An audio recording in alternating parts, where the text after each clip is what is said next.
This is an SM Media production.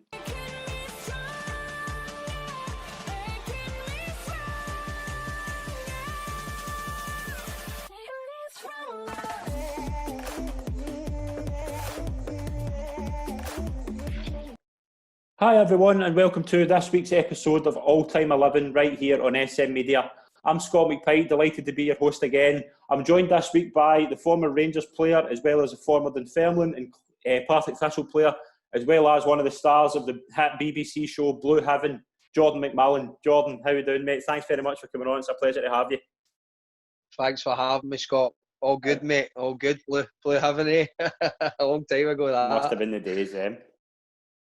Oh, they weren't bad. They weren't bad. Getting put in front of a camera all the years ago.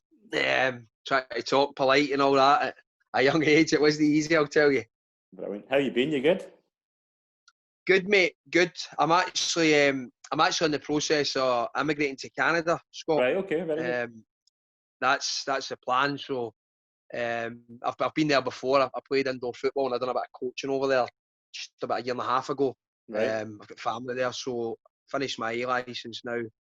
So that's the plan. That's the route, going down the coaching route, hopefully, and hopefully things will transpire before Christmas and then I'll get over. Brilliant, mate. Sounds amazing. Wish you all the best for that. We'll just make a wee start. Have you got a formation in mind for the team you're going to pick? I've got a 4-3-1-2. Right, okay. And it's based upon we're starting 11 and who's there. So that's I'm sticking with it. I've got it in front of me, Scott, so I'm going to stick with it. I can't change my mind. I've changed my mind that many times. Apologies in advance to guys that aren't in it. So. Brilliant. Really looking forward to hearing it. Just a wee quick thing as well. Like, how many years did you spend at Rangers? Just overall, like from when you started as a schoolboy to when you left. It was 2011 you left, wasn't it? I was just before obviously we went into administration and stuff. I was training with Rangers from 10-year-old, Scott. I was in training for like 10. Obviously I went full time at 15. So probably about 11 year all in, you know what I mean? I was one of the longer serving players when I left, certainly. So about 11 year all in. And I miss it every day. I miss that place every day. What was the kind of memories, like, obviously, just before we touch on like the players you played with, just what was the kind of memories you had, just give us two memories you think of like every day for when your time there? Just diving into Murray Park or walking into that surroundings, do you know what I mean? And that was a club I loved. Mm-hmm.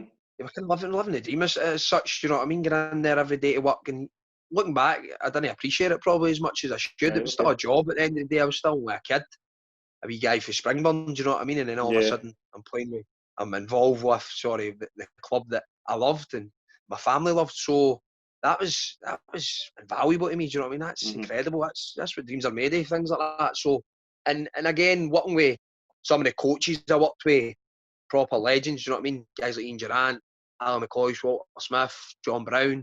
These guys were, again, incredible people to be running about, and then you obviously had your players that you looked up to. So it just that kind of grounding, you can't beat that. Do you know what I mean? That's incredible. Yeah, just a final thing. Brilliant. Just a final thing before we go. Are you putting yourself in the team? Well, I don't think I can, mate. My team's that good. I can't even scrape myself there. I think I'd be a bit pig-headed to put myself in this starting 11, to be honest, Scott. So no, I'm not in it. I'd like to be a coach. I'll be the coach because I'm picking them. So. Very good. Right, let's make a wee start. We'll go with who you got between the sticks. Who you got as the goalkeeper?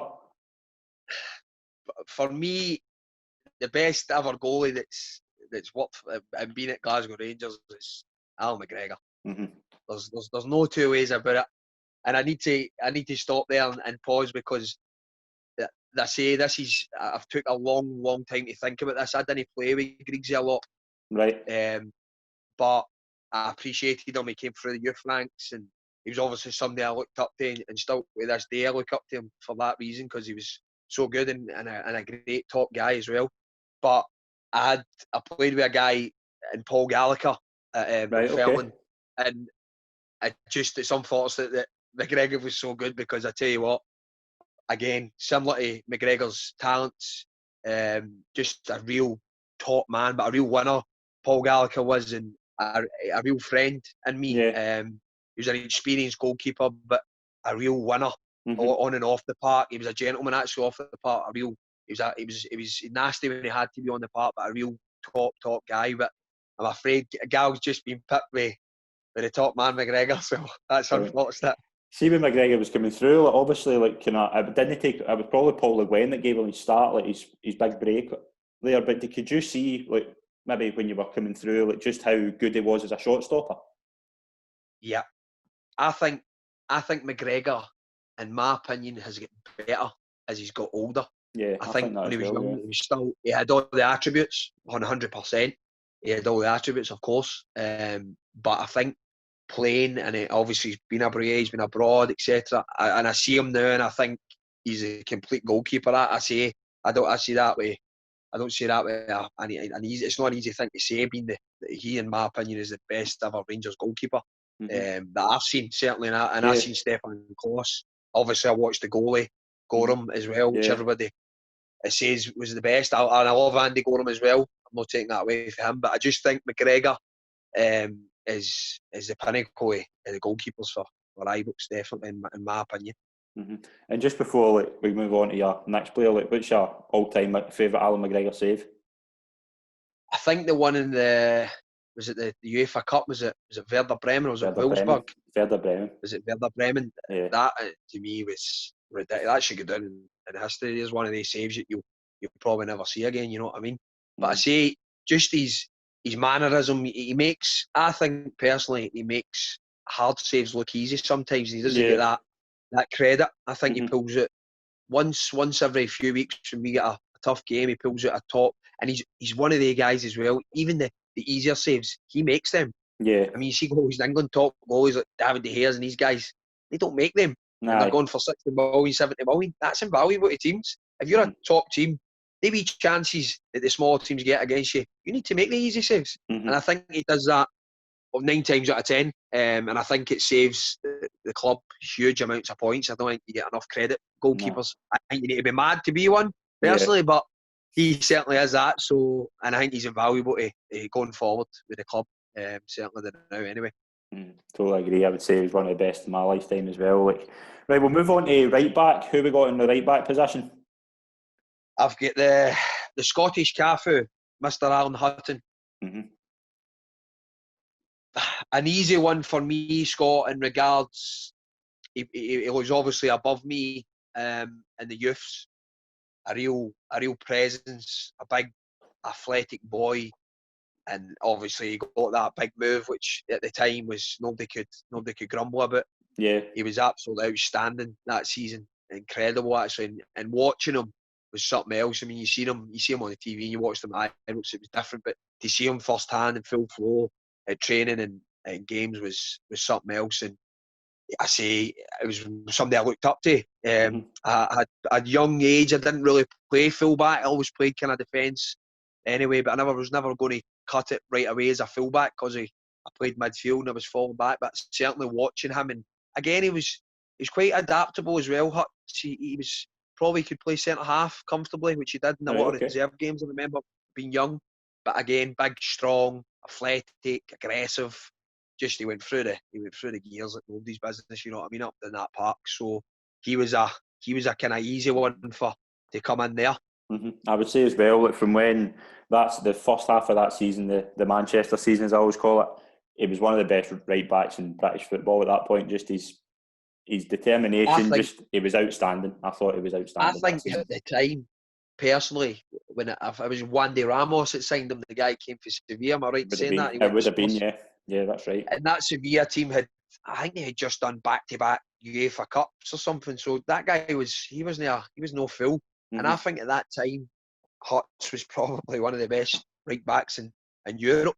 Definitely. Personally, because I remember watching him against Italy with Scotland. Aye, yes. I think he played against Gianluca Zambrotta, if I remember right. He was playing left back, and he was a top international player. You know what I mean? AC Milan, Juventus, you name it.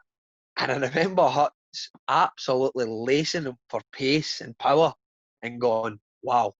Do you know what I mean? And that's obviously credit to him because that was the level he was at. So the move, nobody could judge him on that. begrudge him with that move, because he was at that level. He was elite level at that time, and I say he kicked on for Rangers. So he's the white calf who's in the team. Brilliant. We'll move on to the other side. Who we got in left back? Another Rangers youth player. I actually looked up at this guy more than I did Huts for different reasons. Stevie Smith, Smudger, a real tenacious character, typical redhead. He had that. he was as tough as nails, Smudger. He was a greeting face bugger. I always remember he's always grumping and moaning. But I tell you what, left foot, very cultured left foot, good on the ball, but real tough competitor. And coming through at that, again, Smudger's a bit older than me, similar to Huts, but I loved watching Smudger. I loved watching him in training, the way he went about his business in training. He was fit as hell. He was really, I say, good on the ball, good left foot, and he was hard as nails. So I really looked up to him in that aspect. Looking back now, I know he's a type of player I'd had in my team anyway. So he's the other one that goes into the other fullback position, and quite an easy one to pick him. Yeah, and was it just like, obviously when he was coming through at like kind of youth level, like do you see at youth level, I've asked you this already with kind of McGregor, but do you see at youth level that they're going to go on and have great careers? I don't know if you do, because I've played with a lot of guys that were good players, and I don't say that lightly actually, because a lot of them have carved careers, but to go and play with Rangers and fulfil your destiny of being there as an apprentice and all the way through the first team is not an easy thing. No. Both these guys, well, three of these guys I've mentioned so far have did that. So that's credit to them, credit to the coaching staff, etc. But you need that wee bit of luck as well, because these guys could quite easily have fell by the wayside and went to smaller clubs and no cut it. So credit to them for doing that. Stevie Smith again made a decent career. He went down south, played with Norwich, played with Aberdeen up here, and Kelly. I think the thing for me with Smudger was he always had niggling injuries when he was younger. He had a pelvis injury for a long time, but again, a real competitor. He always wanted to play, and he was as tough as old boots. You know what I mean? And certainly somebody I looked up to. So he's in at the left back slot for me, Scott. Great. We'll move on to the two centre halves. That must be a tough decision, because I know you'll have played with some of these, but you'll have played with some of these and probably against a couple of them as well. But who's there? There was, if you said to me, I looked at centre halves, and I actually had the privilege to play with the best player I've ever shared a pitch with, and Frank de Boer, believe it or not. Right. He came to Ibrox obviously at the tail end of his career, but oh my goodness gracious, this guy walked on water. He played in a bounce game at Murray Park, and I remember playing centre half beside him. I think I was only 18, 19, whatever I was, Scott. And I remember going to attack the ball, because Scottish football, going to head the ball, win it, attack it, be aggressive. He's left side of me, and he's going, Jordan. And I'm looking at him, obviously I'm listening, taking it. Yeah. He's like, sometimes you go as if you want to win header, just drop back. It's like, take it on your chest and play. So I'm like, we're up against it, you know what I mean? We're Scottish defender until they go and try and win every header. So again, just something small, but I took it into my head, and rather than going and trying to attack the ball a couple of times, I just dropped off and let the ball go over the striker's head, and I brought it down and I played. I say that was just a lesson. Do you know what I mean? That short time, but on that pitch with that guy was incredible. And I say the best player I've ever shared a pitch with, and him. But and I've actually I'm going to go for my left centre half. A guy's still playing right now, and this is personal to me, because I played with him. I don't think he's reached the heights that he should have, based on what he has, and I'm not taking anything away from him. That's just my personal opinion. A guy called Callum Morris. He plays at Ross County. Okay. He actually signed for Dunfermline when I was there, Scott. And I mean, he had everything you want to be a modern day top centre half. He was 6'3". He could run really, really quick. He could turn really, really quick. He was decent on the ball. Very, very aggressive. he had this wee switch, Big Cal, that he would sometimes just get a wee bit casual but he was that quick he could recover. Yeah. But somebody that I played with that I felt personally, I mean, he got that move. He went to Aberdeen. That's He right. went to Dundee United. Both big clubs in their own rights. Never really got an opportunity to stamp himself, and I don't think to kick on. And I think he'll regret that in later life, because when I look at him, I think again he had absolutely everything. I would want for a modern day centre half. I think he had the lot. So he goes in at left centre half. The other ones is an easy one based on, again, a couple of the times I shared with him on the pitch, was Big Peas and Gravy, Davy Weir. Right. He was just a real gentleman, you know what I mean, a real proper football man. Great with us kids, great man, just spoke properly. He was always willing to help Davy, but again, when he was on that park, Big Davy's nice attitude and nice tongue, it soon changed, because he was an animal. Right. He showed you every trick in the book, and Big Davy was as tough as hell, real tough, a big lumpy a man. And again, speaks just the credit to him, that the age he got to play at the level with Rangers. I saw him every day, the way he ate. He was incredible. He just looked after himself. He got rubs constantly. He was constantly stretching. You never seen Big Davy eating any bad foods. Just a real proper professional. And I say he's an easy one to slot in there. He'll be my captain. See, when you're playing alongside somebody like that, like does he kind of talk you through the game, and do you feel more comfortable playing alongside somebody who's kind of been there and done it? Davy had he was very polite. Right. So see, listening to him, it was very easy listening to him, Scott. And I think that's why I was no easy to listen to people ranting, raving, and shouting in your ear.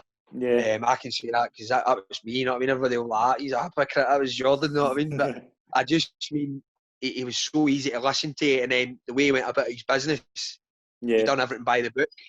So, yeah, it was easy to learn off of, and in that aspect, it was very easy to learn off him. So, yeah, that helped. I say it was his mannerism and the way he conducted himself was very, very easy. Brilliant. It's great. Very good defence so far. There's no many goals being conceded in that team. No, I've got a tough bunch of buggers in there, I'll tell you. Very and good. That mad goalie of mine.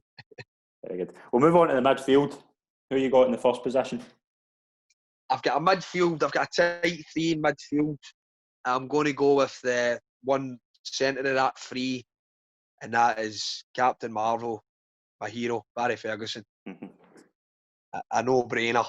I mean, I don't even know what would you say about the guy. He was top draw. Yeah. I was lucky to share a part with him a few times. Reserve level, just looking at him, he was my hero. To even share the part with him was incredible. Do you know what I mean? But looking up to him and then signing for him at Clyde, that's right, as well, and he managed me. I couldn't ask for a better manager, a better man. The guy just breathes winning. A real good guy as well. A lot of people think because of the way Fergie was in the park, and he had a snarl, and he had a bite to him, that he wasn't a good guy. He was a real top man. And I love him to death. I say he was really good to me at Clyde. He looked after me a lot. And I just wish I'd done better, and I wish the team had done better for him, because he deserved it with the hard work and the effort he put in. But I say he was top draw. Top draw. He could have played for me. He could have been playing with Manchester United. Certainly in his peak, I think he was that good. That's how highly. I've always said that as well. When he moved to Blackburn, I was as gutted as anybody. I've told the story on here about I went and get his shirt in the back. I went and get his name in the back of my shirt on the day after he moved to Blackburn. So I was as sore as anybody that day. But he went down to England, obviously get the bad injury, but he done well in England when he was there. Like he could have played anywhere. But with Barry Ferguson, I just wanted to touch on the season, the treble season, the 2002-2003 season.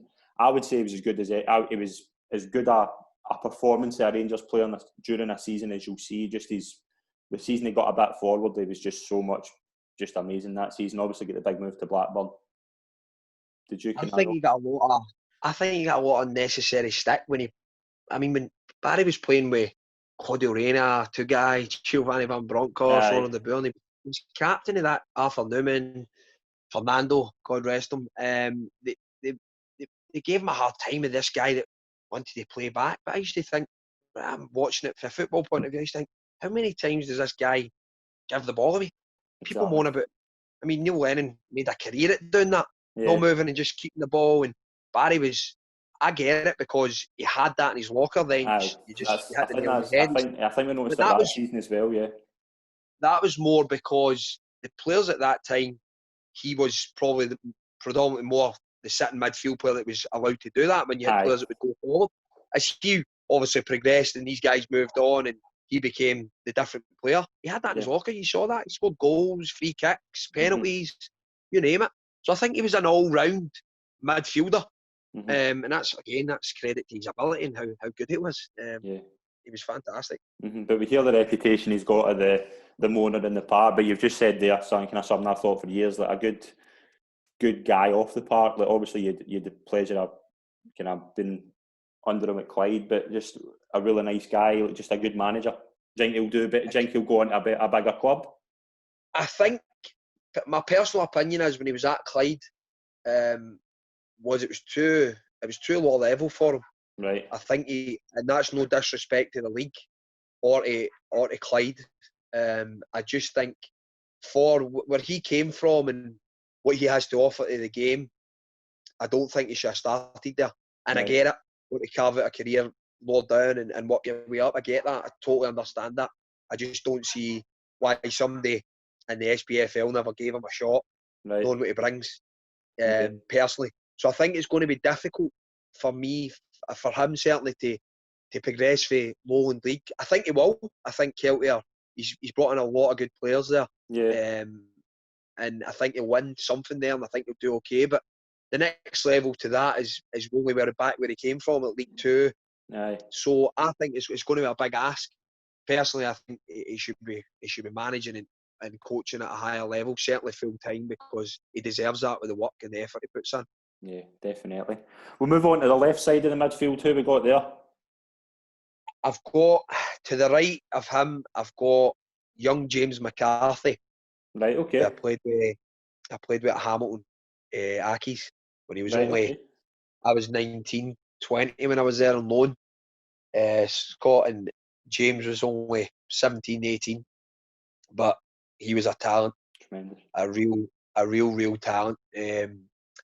Very unorthodox, James. I see him now playing, and he plays a kind of holding midfield role, ball winner, and I never ever foreseen that when he was at Hamilton. He played almost like a false 10, or kind of, he played outside left a lot at the times actually with us, and he would come in on his right foot off the touchline, but ghosting by people, pace, a big boy, 6 foot, 6+, 2-footed. He was strong in the tackle, very, very, very quiet boy he was. He was super quiet when he was at Accies, but a real talent. And I remember going back to Rangers and people speaking about MacArthur as well. James McCarthy, another terrific player. But I just felt James McCarthy had a wee bit more in his locker. I think James has got a bit of both, and it's obviously, you see that now when playing that holding midfield role, which I didn't ever see him having when I was at Accies. Whereas James McCarthy was that type of player.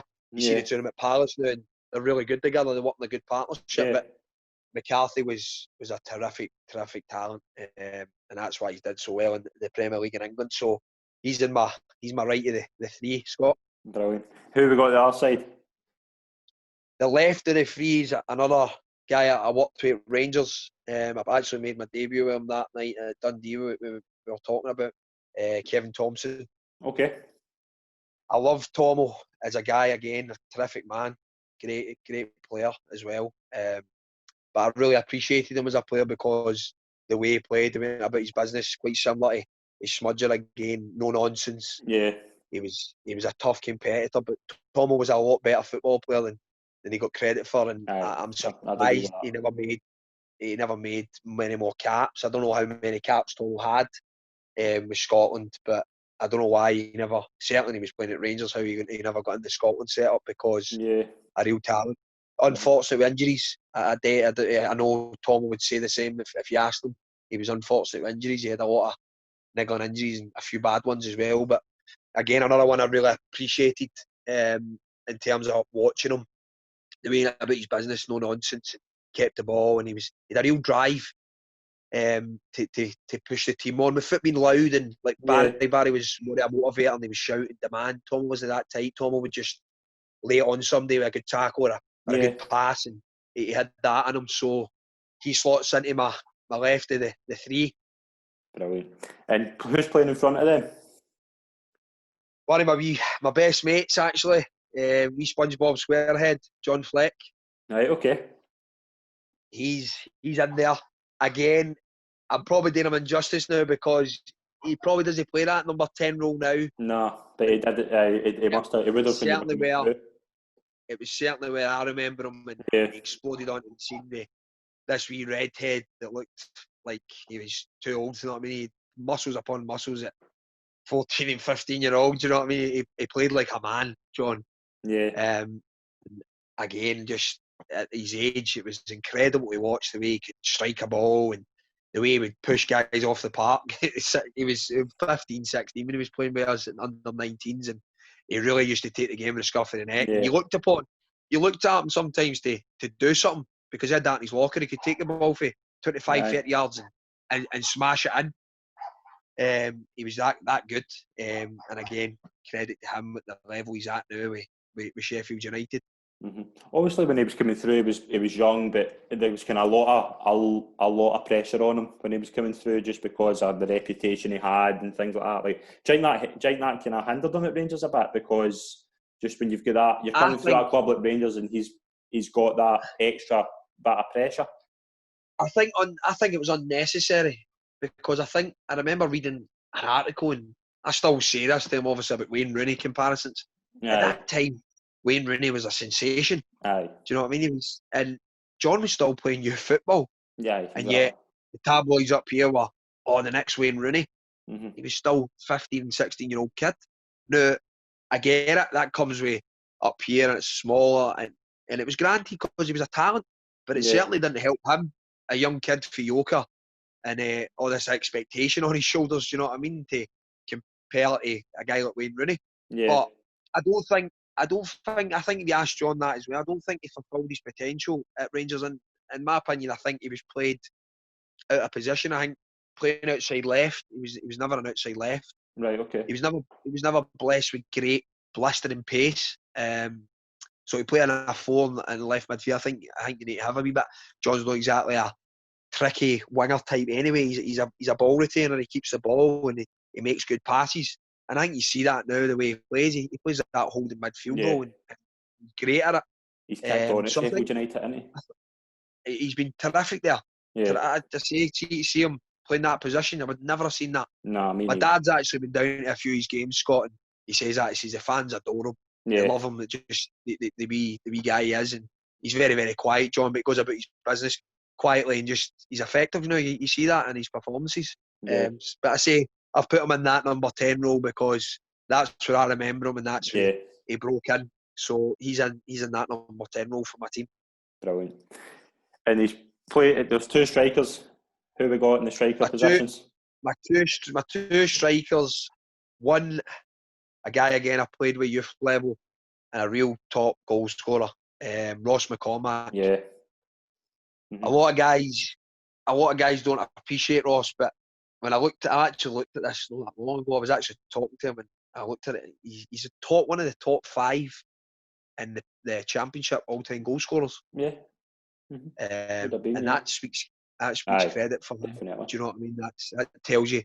And a lot of that time spent down England, Ross has never really played as a number 9 or an out-and-out striker. He's played a lot of his time out wide, and to score that amount of goals tells you what kind of player he is. Definitely. I remember watching him after training a lot, and he used to practice free kicks, and he actually used to get fun out just smashing the ball in the net, because he was a menace. Do you know what I mean? He used to terrorise Murray Park like that. That was who he was. He just loved scoring goals. But he's in that for pure goal scorer, a real strong player, and somebody that I came through with. And again, another one I looked up to and kicked on to great heights. Yeah, do you think he should have got more chances at Rangers?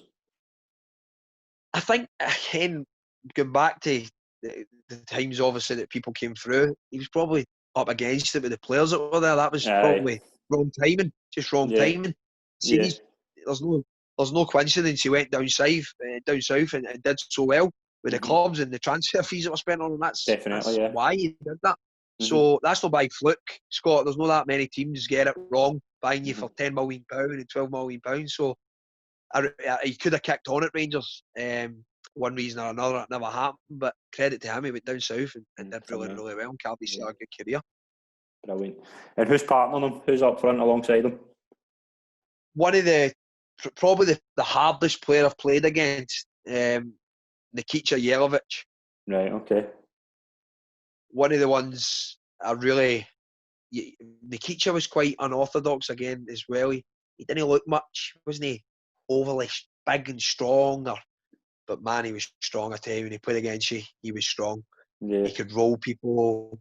He could score goals. Wasn't he mad quick? But he had this kind of unorthodox style of running that was effective and a really good goal scorer. Again, another one went down south with Everton and did super. So he's my strike partner for Ross McCormack. So I fancy my 11. I'd like to see other 11s because I fancy mine, Scott. I think that takes a lot of beating. It's a brilliant 11. Just how good was Jelavic in training though? Because obviously he came just about when you were kind of leaving. So, but what was he like just as a trainer? Like, was he? That's why I appreciated him so much, Scott. Because I trained. I used to like training against him because I knew he would test it. He would test you. Yeah. He would pull you. He would take you short. He would try and nutmeg you. And he was a tough bugger as well. I tell you. Yeah. He was a tough boy. Mm-hmm. Really strong legged, but a top player actually. Really real top player. I just think him and Ross would complement each other. Different styles. He was an out and out striker. Out and out striker. So top player like Nikita Jelavic. What was the best thing about him? I thought one of the best things about him was just his first touch. I thought his first touch was up there with the best I've seen. He was tremendous. Yeah, he was good at that. See that, looking over his shoulder and still being able to pull the ball down, having looking where the centre half was. He was great in that. Again, it was his first touch. He was very good at getting across the face of defenders and stuff. He was brave and strong. Aye. I think he got a lot of goals for that. He was never really quick. He wasn't really quick, but he was very powerful. Very powerful. He was skillful as well. He had skills.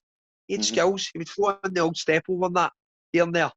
But I say, really tough to train and play against him. He was top player. He was a no-brainer for me. Actually, he was one of the first picks in my sheet. Brilliant. I think that team will be very hard to beat. I think that's been very good. What was it? Can I just before? I just want to ask you quickly. Just who were just a few of the players that were unlucky to just make the kind of top 11? Just the kind of honourable mentions. We'll go. Well, again, Paul Gallagher's the first. He was a real top man, and he's a stick on. He would have been there when Griggsy had been so good. That's just unfortunate. Another one would be probably Big Lee McCulloch, Big Jig. Yeah. A guy that had a lot of time for the youths. Again, I looked at Jig when he signed, and he was an absolute beast of a boy, man. Still to this day, he's the same, a real unit. But he played numerous positions, and he was comfortable at it. And I think when Rangers signed him, he was an out. You remember when he signed with Rangers, he played left midfield. He was a big kind of target man. Yeah. Before you know it, he's playing centre midfield. Before you know it, playing centre back. That's credit to him that he was so versatile. So he's unfortunate. I didn't see where he fitted in. I was trying to think where I could fit him in. If I had a 4-4-2, Big Jig mate in my left midfielder, be Flecky would have get bombed, but that was unfortunate. Another player I could mention with a good friend of mine, and a real 6 or 7 out of 10 every week, would have been Andy Geoghegan. Yeah. I played with him at Dunfermline, and Geggsy's a bit of an unsung hero. I say he's a manager's dream, Geggsy. He just never injured. I say a 6 or 7 out of 10 every week, playing right back, centre midfield, fills in at centre back as well. Just a real competitor as well. Tenacious type, and a good lad, a real good team player. He was really unfortunate to not get in it. So a wee shout out to Andy for that. Brilliant. It's been great having you on, John. Thanks very much for doing that. Been an absolute pleasure. Absolute pleasure. And I fancy that team to beat anybody, to be honest. So they are. You tell me if anybody betters it, Scott. Brilliant. Thanks very much for doing that, mate. Really appreciate it. And best of luck with the move as well. Thanks. Cheers, mate. Cheers, Scott. Thanks. Ta-ra, Cheers. mate.